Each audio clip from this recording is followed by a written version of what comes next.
Minta apa tadi? Mana boleh abang? Tengkorak betul.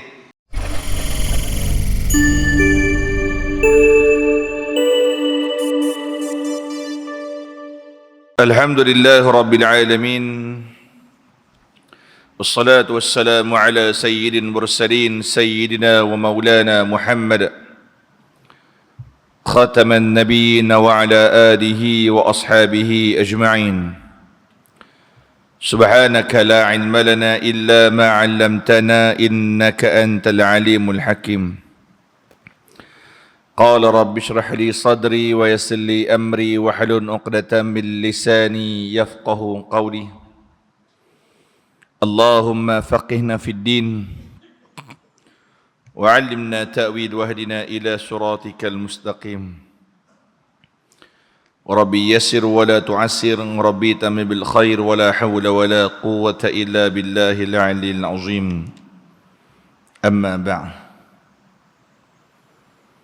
الحمد لله ثم الحمد لله. Tama-tama dan selamanya syukur kepada Allah Subhanahu wa taala. Hari ini panjang umur lagi semua. Setakat ni lah tuan-tuan. Tak tahu lagi esok macam mana. Mudah-mudahan panjang umur. Dan alhamdulillah Allah panjangkan umur dalam keadaan dikurniakan kepada kita iman dan Islam. Allah bagi lagi nikmat sihat. Allah lembutkan hati kita untuk datang ke rumah Allah.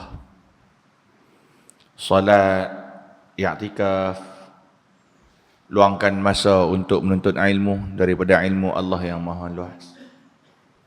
Mudah-mudahan nikmat-nikmat yang Allah Ta'ala kurniakan ini dikekalkan sampailah satu masa yang pastinya kita semua akan pergi dan menghadap Allah Azza wa Jalla satu masa nanti. Amin. Yang saya muliakan Tuan Imam, seterusnya barisan pengurusan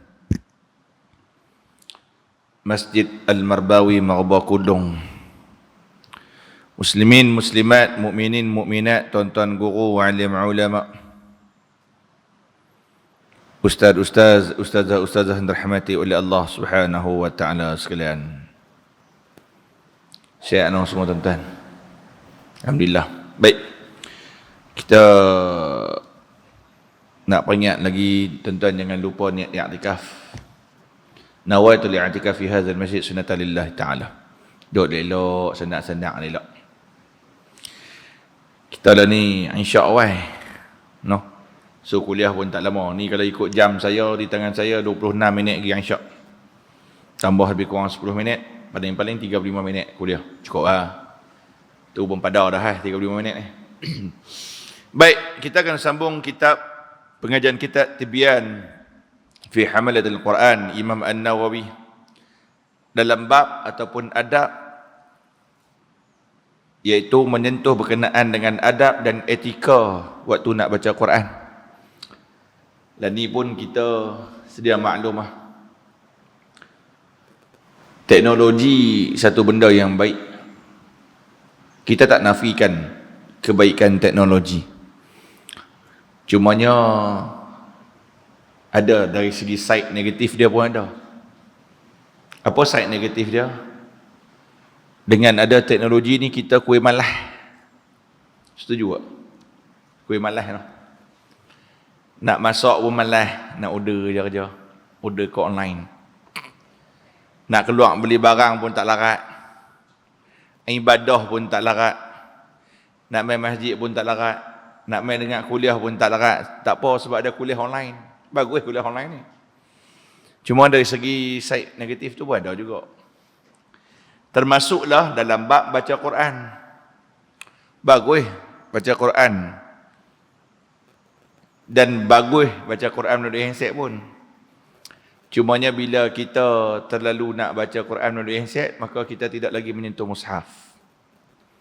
Kita tidak lagi menyentuh mushaf. Tu Quran. Berapa lama lah kita pegang Quran? Sebab apa kita duk pegang handset? Yalah, bukan, memang kita tak main benda lain, kita baca Quran, tapi tangan tidak menyentuh mushaf. Sebab apa? Bila kita nak menyentuh mushaf tu, secara automatik kita akan ambil wuduk. Tapi kalau kita baca Quran set, belum tentu kita ambil wuduk. Yang tu kena faham. Jadi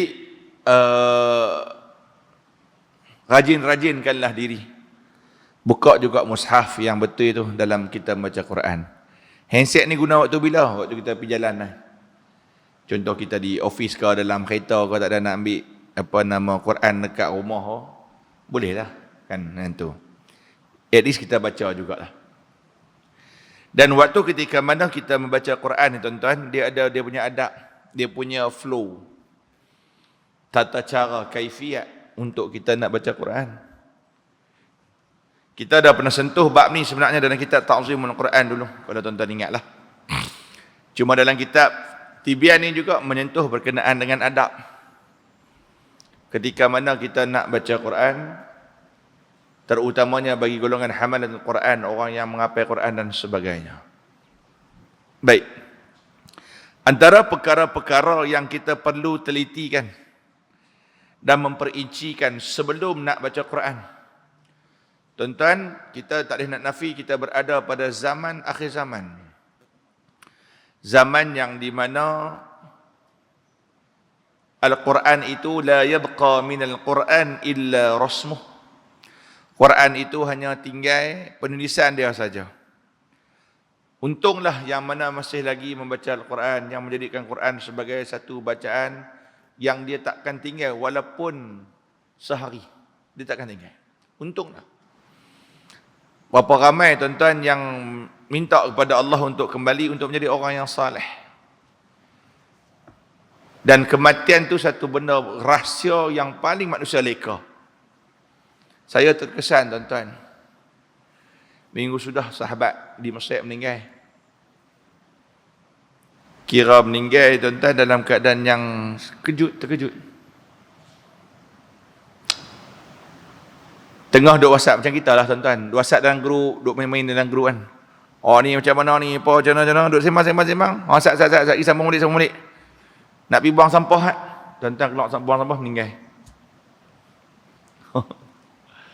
Boleh bayang tuan-tuan, boleh bayang. Tengah duk sembang, tak apa, sat. Kita sambung balik. Hampa tunggu. Tuan-tuan keluar pergi buang sampah, naik motor, kereta bantai. Meninggal. Tu nak faham kematian satu rahsia Allah yang manusia paling leka.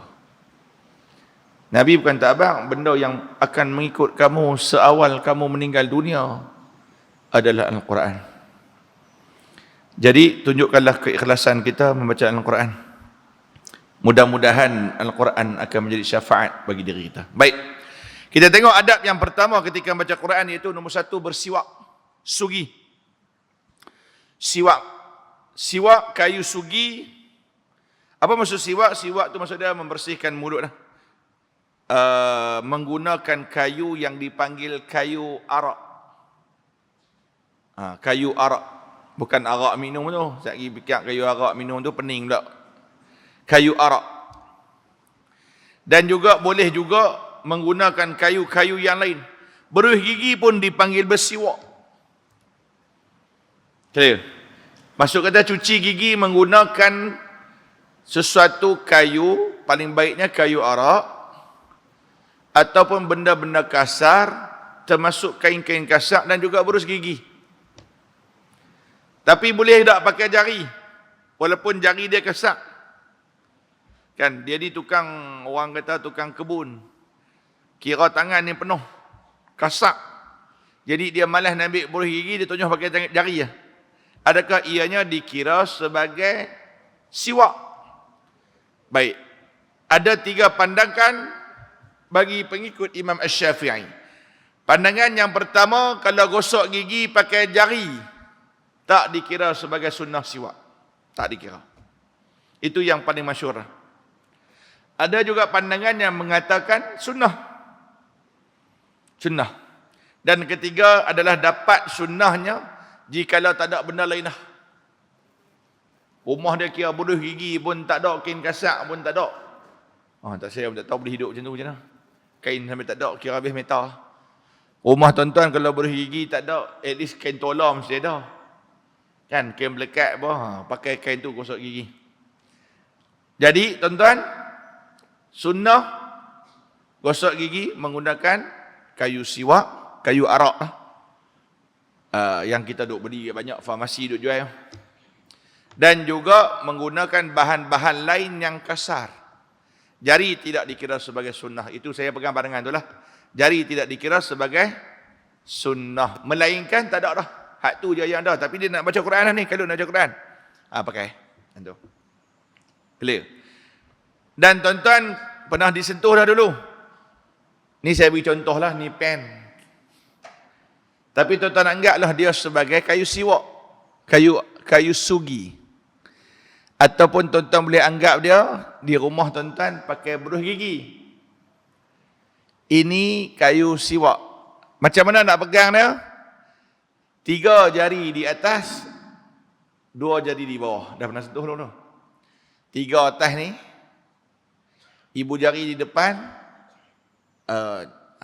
jari bawah nama ni, kelingking. Hak kelingking di bawah. Tuan-tuan faham tak? Macam ni. Dia tu. 3 jari ni, jari telunjuk, jari hantu, jari manis atas. Ibu jari support bawah dengan jari kelingking. Dan cara nak gosok gigi ataupun cara nak bersugi ni pun dia ada cara dia. Kaifiat dia. Ada kaifiat dia. Dimulakan daripada kanan. Tonyoh. Kanan sampai kiri. Atas. Bawah pula. Kanan sampai kiri. Mengikut mazhab Syafi'i, disarankan, diutamakan gosok luak dalam. Clear? Gosok luak dalam. Kalau tuan-tuan, satu lagi cara nak siwak ataupun gosok gigi ni, boleh juga menggunakan menyimpang. Buat bentuk 8. 8 ke infinity saya ajak anak saya. Yang ni bukan 8 babo, yang ni infinity. Oh, okey. Saya pun baru tahu bentuk infinity tu. Kan, saya tunjuk dia, ni buat bentuk 8 macam ni. Ni bukan 8, yang ni infinity babo. Oh, infinity pun infinity lah. Bentuk 8 terbalik. 8 mengiring. Mula tengah. Tolak kanan, turun bawah, naik atas, tolak kiri, turun bawah. Jangan tu. Ulang, ambil angka yang ganjil. Dan sebelum tuan-tuan nak memulakan gosok gigi ataupun siwak bersugi ni, make sure alatan yang tuan-tuan pakai. Kalau tuan-tuan pakai berus gigi, jangan terlalu kering dan jangan terlalu keras. Kalau keras sangat, lembutkan sikit dulu. Sama juga dengan tuan-tuan siwak pakai sugi, kayu arak. Kalau keras, lembutkan dulu. Jangan kering sangat, jangan terlalu basah sangat. Jangan terlalu keras, jangan terlalu basah sangat. Basah, kalau keras sangat, basahkan sikit. Clear aja? Jelas. Dan selepas gosok ataupun bersugi tu, basuh. Jangan duk cuci-cuci. Tiba bulan bokek, tak pergi semayang, nu pula baru gosok balik. Basuhlah. Sunnah tu dah baik. Jaga kebersihan tu kena ada juga. No? Tu biat lah. Biat orang. Biat dia kira dia tok atas jubah dia sekali. Habis-habis semayang ni, dia gantung jubah dia, dalam tu duduk. Sekali sebelum semayang, dia gosok. Memang betul tuan-tuan. Solat 2 rakaat dengan bersugi ataupun bersugi sebelum solat 2 rakaat itu lebih baik berbanding orang yang semayang tak gosok gigi sebanyak 70 rakaat. Maksud kata orang seorang dia ni semayang 70 rakaat tak gosok gigi, baru sama dengan orang yang semayang sebelum semayang dia gosok gigi, dia bersiwak, bersugi. Jelas tak ni? Baik, tuan-tuan. Dan doa, tuan-tuan duk baca tak doa gosok gigi ni? Baca? No?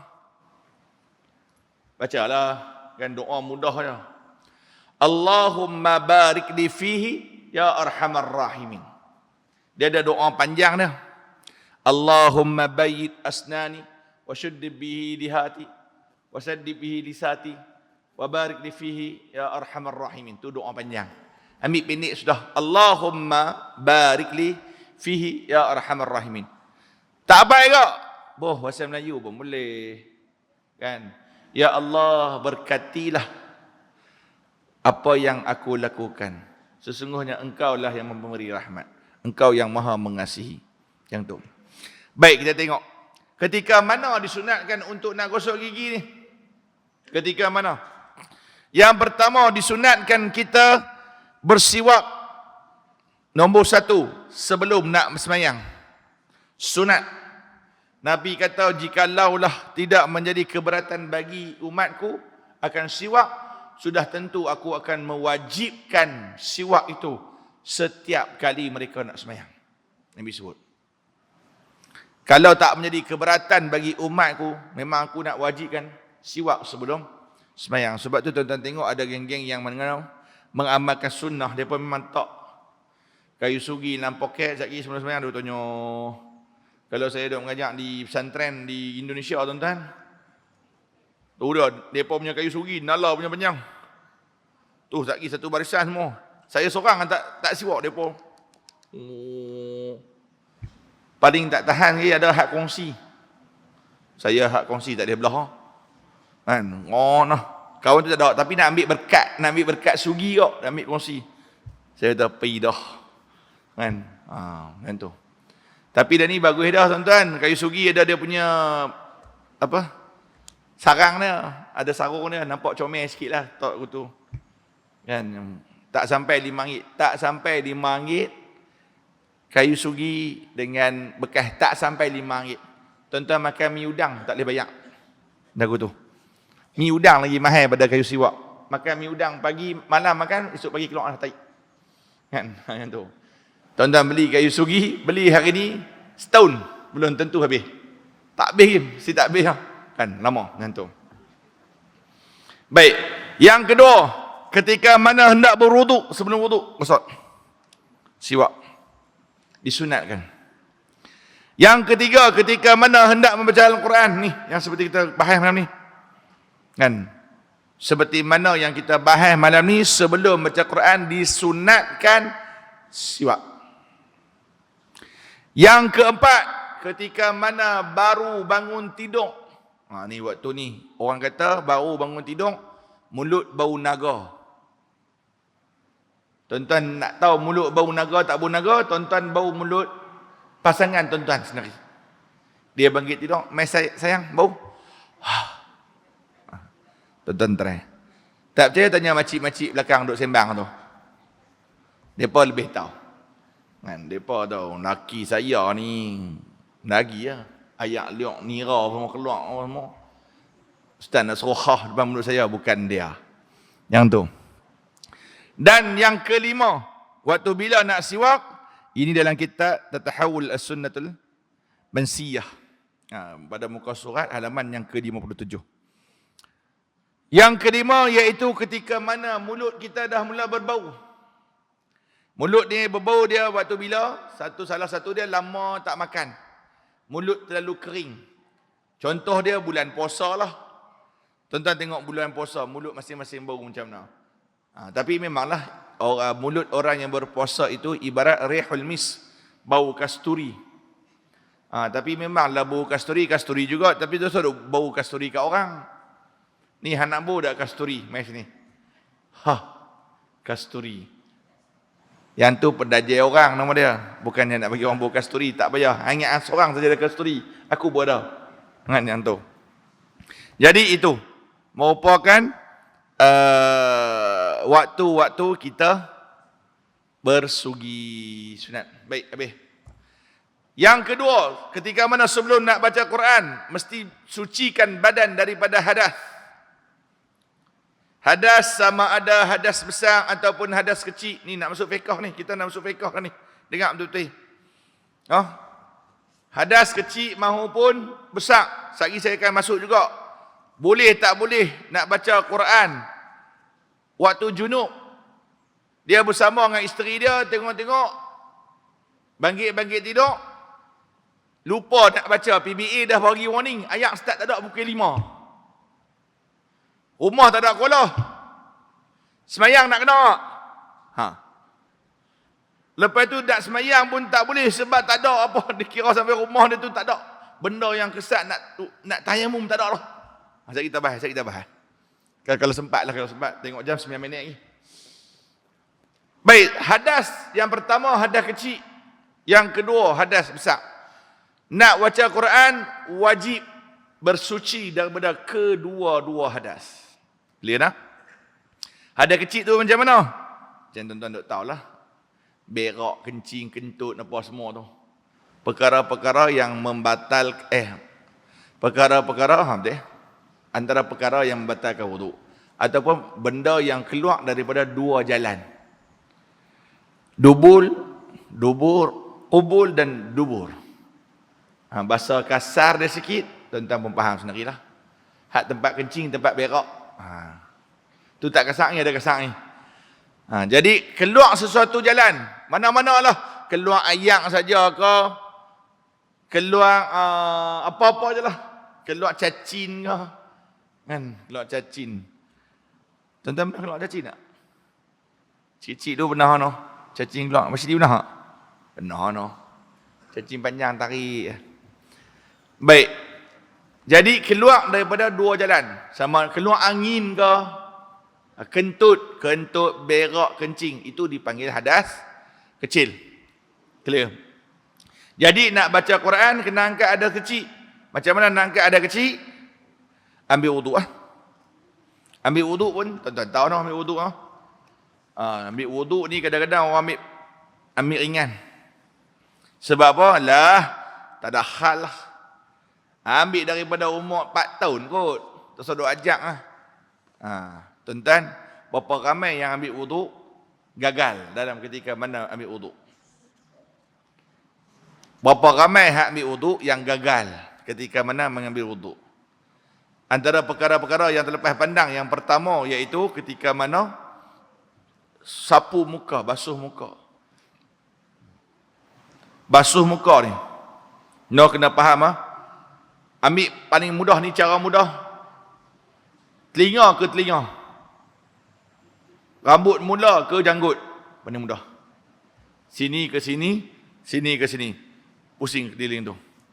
Tu kira mudah lah, no? Mudah faham. Dan berapa ramai yang ambil wuduk, tangan terangkat. Pernah tak? Ambil wuduk kan, dia ambil kali, betul? Sat lagi dia angkat balik tangan. Pernah buat perangai tu tak? Dan tolong jaga tu. Kemudian tangan, apa pun tuan-tuan ambil wuduk ni, lebihkan sikit basuhan. Mudah nak faham tu. Basuh tangan, siku, lebihkan sikit ni atas. Basuh kepala, basuh kepala, bukan basuh rambut, basuh kepala. Sapu kepala, bukan basuh, sapu kepala. Wamsahu biru'usikum wa arjulakum ilal ka'bain. Sapu dah kepala kamu dan juga basuh kaki kamu hingga 2 buku lali.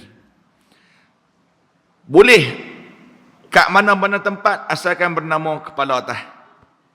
Depan boleh, belakang boleh. Dia nak basuh semua, sapu semua pun boleh.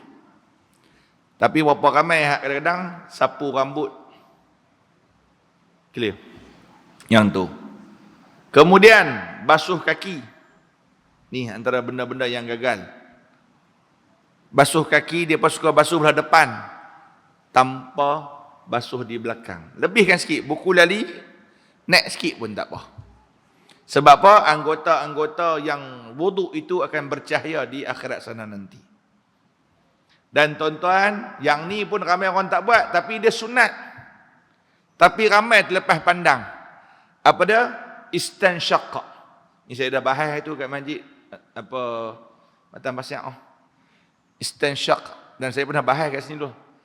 Istansyaq, masukkan ayak dalam hidung. Ni ramai tak buat ni. Tuan-tuan, inilah ubat resdung, ni jugalah ubat angin ahmar, iaitu stroke. Mengikut kajian. Wallahu ta'ala alam. Tapi bila Nabi suruh, sudah tentu benda tu ada kelebihan dia. Macam mana nak wastansyaqa? Famadmadha wastansyaqa. Nabi sebut dalam hadis. Kumur-kumur, kemudian wastansyaqa, masukkan air dalam hidung. Kumur 3 kali, buang, masukkan air dalam hidung. Tapi kita balas sekali dia. Ambil, tonyoh torih. Ambil, tonyoh torih. Bolehlah. Tuan-tuan, wastansyaqa, ambil air, letak kat hidung, sedut. Hak ni champion lah kalau tuan-tuan boleh istiqamah. Ambil air, letak kat hidung, sedut. Tu wastansyaqa. Selagi dia naik atas lagi, serupa sarang semut dalam kepala. Boleh faham? Serupa sarang semut dalam kepala. Dia merengau dalam kepala ni, Allahu Akbar. Selagi mata merah. Dan tuan-tuan akan rasa, pasti akan keluar selepas mana istansyak tu, lendiran-lendiran, cairan-cairan. Akan keluar. Sama ada kahak, hinguih, dia akan keluar. Tak cakap try. Sekali balik try. Dan tuan-tuan hak mana bangun, contoh bangun pagi subuh, duduk mengantuk, buat istansyak, insya-Allah hilang mengantuk. Tak percaya sekali tuan-tuan sebelum main isyak, tuan-tuan pergi tajrid dulu wudu, pergi baharui wudu balik, pergi wastansyak. Tak ayak kat tangan ni, sampai tang hidung, sedut. Ubat resdung. Saya pun kadang-kadang buat, kadang-kadang pedih kok, kadang tak buat kot, gabui kat depan lah. Kan, ni saya sebut diri saya siap dulu tuan-tuan. Saya kata, lah ustaz pun tak buat, sembang terah. Dan ni saya hanya bagi tahu. Kadang-kadang bila saya nak buat kadang-kadang, rasa merengau kepala. Tonyoh hidung dia. Yang tu. Kalau boleh buatlah. Bagus. Wastansyaqa. Mudah-mudahan asbab wastansyak tu, kita dilindungi daripada penyakit stroke ataupun angin ahmar. Baik, yang tu wudu. Jadi itu bab wudu. Tengok kita baca sikit. Diutamakan bagi orang yang baca Al-Quran dalam keadaan suci daripada hadas. Jikalau membaca Al-Quran dalam keadaan berhadas, maka hukumnya adalah harus pada ijma' muslimin. Hadis-hadis berkenaan sudah diketahui. Tidaklah boleh dikatakan dia melakukan sesuatu yang makruh tetapi meninggalkannya yang lebih utama. Maksud kata tuan-tuan nak baca Quran boleh tak? Tak ada wudu? Boleh. Tapi jangan pegang mushaf. Jelas tak ni? Nak baca Quran boleh tak? Tak ada wudu? Boleh. Tapi jangan sentuh Quran tu. Boleh lah. Contoh tuan-tuan dalam kereta. Dalam kereta nak pergi Ipoh. Bacalah. Bismillahirrahmanirrahim. Wadduha wal-laili idha saja. Boleh baca. Tak ada masalah. Tanpa wuduk. Ada wuduk lagi baiklah. Cumanya, kalau tuan-tuan dalam hadas besar, tak boleh. Clear tak sekarang ni? Dalam keadaan hadas besar, tak boleh. Sama ada pegang ke, tak pegang ke, dua-dua tak boleh. Tu. Ingatkan orang muslimat gaduh. Terkejut saya. Mereka tengah bahas tu. Aku pergi Ipoh kemarin. Baik, yang tu. Jadi, kena faham lah. Hadas kecil boleh baca wuduk, tapi tak boleh pegang mushaf. Kalau hadas besar, tak boleh langsung. Jelas? Yang tu. Baik, jikalau tidak ada air, kalau nak pegang mushaf, mestilah dia bertayamum. Dan juga wanita mustahadah ataupun wanita yang haid. Wanita dakwah istihadah tak apa. Tapi dia sebaiknya sucikan dulu. Tapi wanita yang haid, tuan-tuan, tunggu bagi haid dia kering, mandi junub baru baca Quran. Akan tetapi ada orang kategori yang boleh baca Quran waktu haid. Boleh. Ini khilaf ulama. Tapi kalau mazhab Syafi'i tak boleh. Ini salah satu pandangan daripada pandangan Imam Malik. Siapa dia? Yang pertama, tok guru Quran. Tok guru yang mengajak mengaji yo. Tu boleh. Tapi kalau pada pandangan saya pegang mazhab Syafi'i tak boleh lah. Yang kedua, siapa yang boleh? Hafizah. Bukan nama hafizah. Hafizah tu bermaksud perempuan yang menghafaz Al-Quran. Jadi kena dia period style lama punya, 15 hari. Tak ranjau punya. Kan 15 hari, lepas tu tunggu sat, 15 hari, lepas tu mai balik. Dia jenis memang 15 hari, 15 hari, 15 hari. Jadi dikhawatiri, takut dia lupa akan hafalannya, dia dibolehkan membaca. Itu pandangan mazhab Malik. Ada pun mazhab Syafi'i tak boleh. Sebab tu kalau kategori pertandingan hafazan di Pulau Pinang ni ataupun di peringkat kebangsaan, kita akan buat backup dia macam. Macam tahulah anak dia masuk hafazan. Kalau perempuan ni dia akan ada backup yang Johan dan Nek Johan. Nek Johan ni standby. Takut sekali yang Johan tu buat period haid, maka sekali yang Nek Johan pergi ganti tempat dia untuk bertanding. Kita tak ambil pandangan yang kata boleh dan sebagainya. Sebab itu adalah dikira sebagai musabaqah.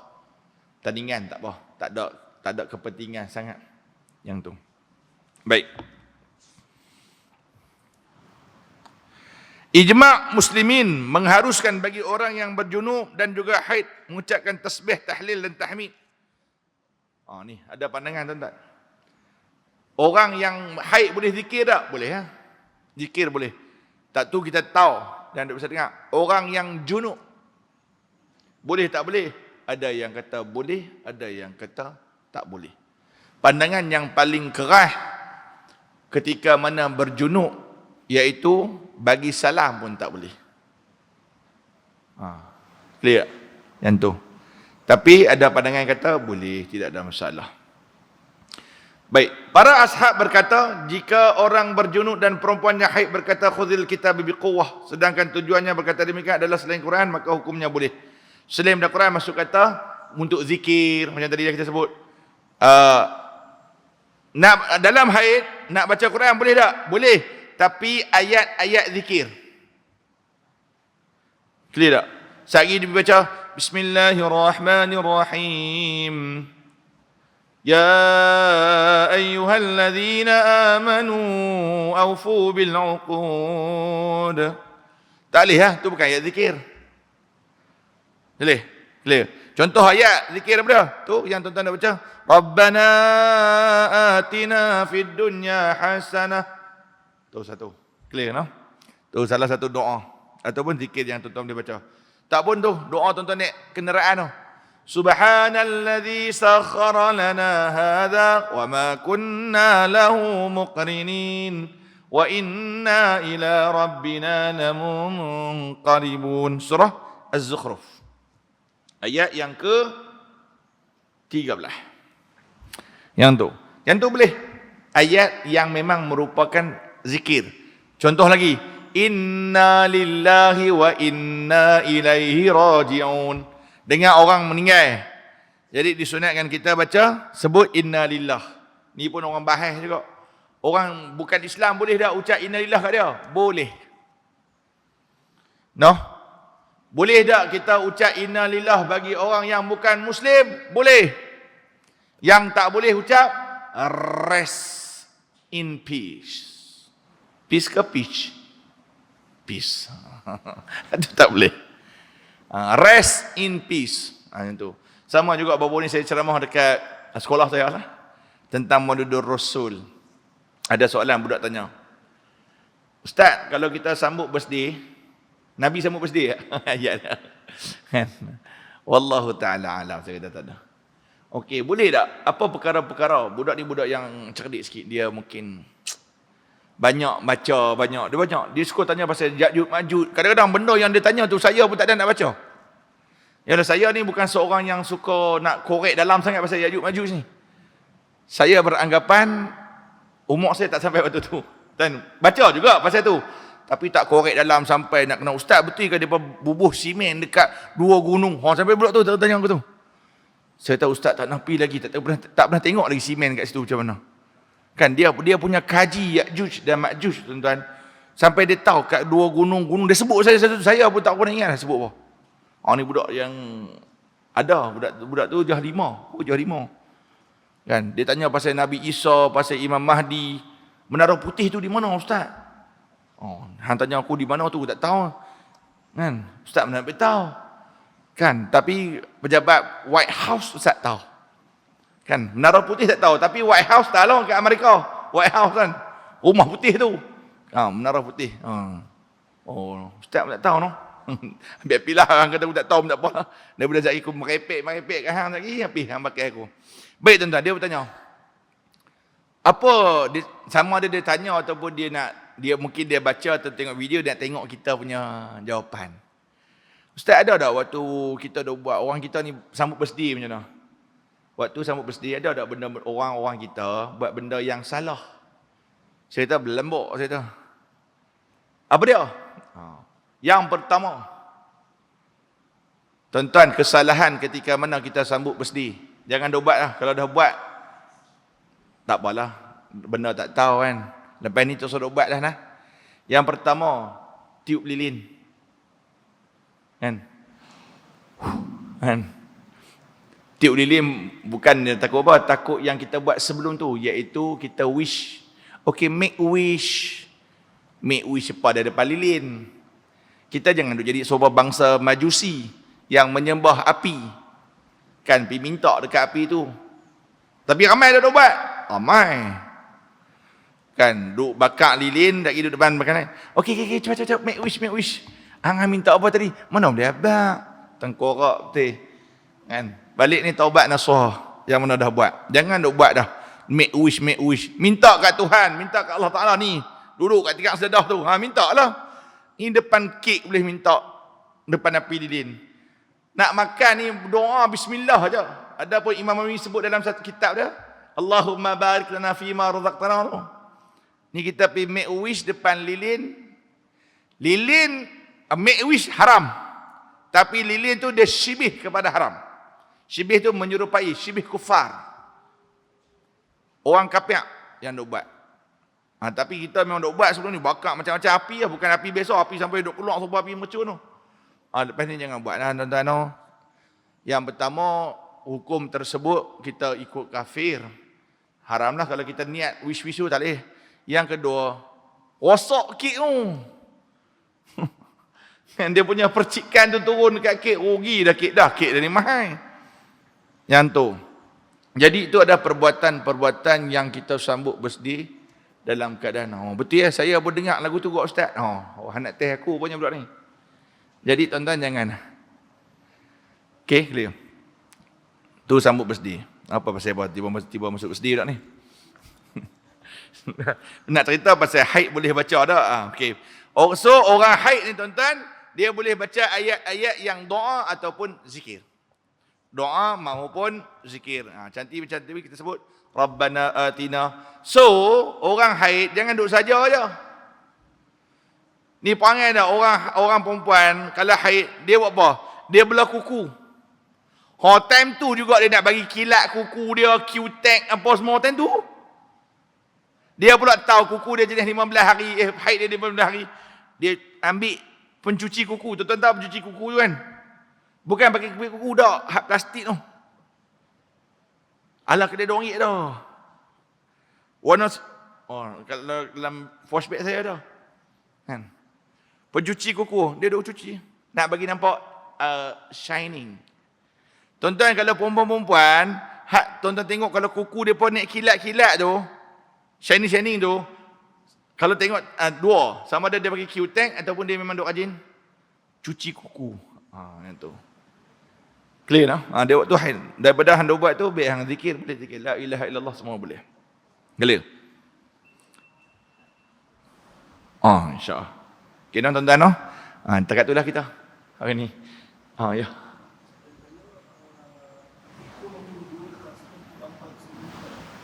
Sunat bangun basuh tengkok. Basuh tengkok. Apa hukum basuh tengkok ketika wudu? Sunat hukum dia. Ingatkan bangun, habis-habis bangun, pasal apa mungkin dia ambil wuduk duduk. Okey, nak sebut sunat waktu wuduk ah.